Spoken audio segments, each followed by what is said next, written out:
இயேசுவில் எனது அன்பிற்குரியவர்களே, உங்களுக்கு என்னுடைய இதயம் கனிந்த வாழ்த்துக்கள். வணக்கம். அன்பானவர்களே, இன்று புனித கன்னி மரியாவின் விண்ணேற்பு பெருவிழா. அன்னை மரியாவுக்கு நாம் மிகுந்த அன்போடு கொண்டாடுகின்ற பெருவிழாக்களில் ஒன்று. நமக்கான சிந்தனைக்கான பகுதி லூக்கா நற்செய்தி முதல் அதிகாரம் 39 56 முடிய.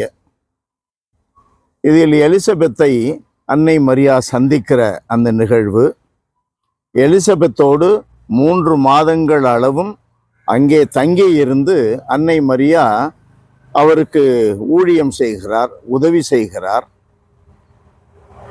மூன்றாவதாக அன்னை மரியாவை குறித்து எலிசபெத்து சொன்ன அற்புதமான வார்த்தைகள், தூய ஆவியினால் நிரப்பப்பட்டு எலிசபெத்து சொன்ன வார்த்தைகள். அன்பானவர்களே, அன்னை மரியாவை குறித்து இயேசு பிறப்பிற்கு கருவில் உருவான அந்த காலகட்டத்தில் எலிசபெத்து சொன்ன வார்த்தைகளில் ஒன்று, கடவுள் சொன்ன வாக்கு நிறைவேறும் என்று விசுவசித்தவள் பேறு பெற்றவர். இயேசு ஆண்டவர் போதனையிலே மலைப்பொழிவில் சொல்லுகிறார். மத்தேயு நற்செய்தி 5வது அதிகாரம் 1 நாம் பார்க்கிறோம்.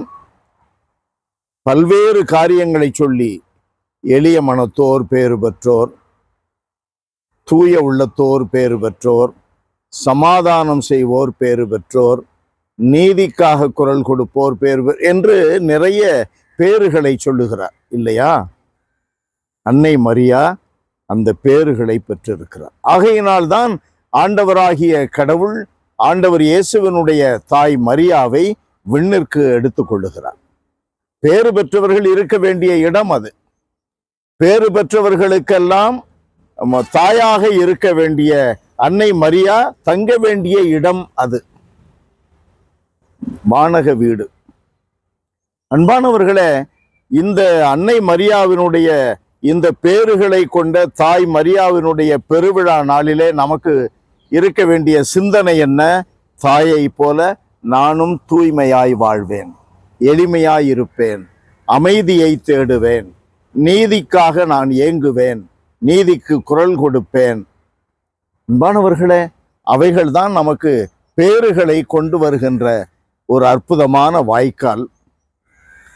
அன்னை மரியாவை போல, தாயை போல பிள்ளையாக நான் இருப்பேன் என்றால் அந்த தாயிடம் இருந்த அந்த குணங்கள், தன்மைகள் நம்மிலே இருக்க வேண்டும். அப்பொழுது நாம் பேறு பெற்றவர்களாகிறோம். பேறு பெற்றவர்கள் தான் விண்ணிலே இடம் பெற முடியும்.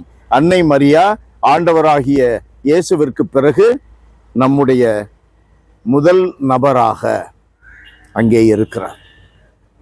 நம்முடைய வாழ்க்கையிலே தாய் மரியாவை போல ஆண்டவரின் தாயாக இருந்தவர் நம்முடைய வார்த்தை, நம்முடைய பணிகள், நம்முடைய ஊழியங்கள், இவைகள் வழியாக நாமும் இயேசுவை வழங்குகின்ற, இயேசுவை உள்ளத்திலே கருவுறுகின்றவர்களாக இருக்க வேண்டும். இயேசுவின் தாயாக, சகோதரனாக, சகோதரியாக, திருவுளத்தை, கடவுளுடைய திருவுளத்தை நிறைவேற்றுபவர்களாக இருப்பது நம்மிடமிருந்து எதிர்பார்க்கப்படுவது. எல்லாம் வல்லவரே எங்கள் இறைவா, உம்மை போற்றி புகழுகிறோம். ஆண்டவரே, எங்களுக்கு தாயாக நீர் கொடுத்த அன்னை மரியா பேறு பெற்றவராக வாழ்ந்தார். பேறு பெற்றவராக வாழ நீர் தேர்ந்தெடுத்தீர். பேறு பெற்றவர்கள் தங்கியிருக்கின்ற வானக வீட்டிற்குள் நீர் எடுத்துக்கொண்டீர். இந்த பெருவிழா நாளிலே அந்த தாயை போல நாங்களும் உம்முடைய வார்த்தைகளின்படி நடந்து பேறு பெற்றவர்களாக வாழ எங்களுக்கு துணை புரிவீராக. இயேசுவின் நாமத்தில் ஜெபிக்கிறோம் பிதாவே.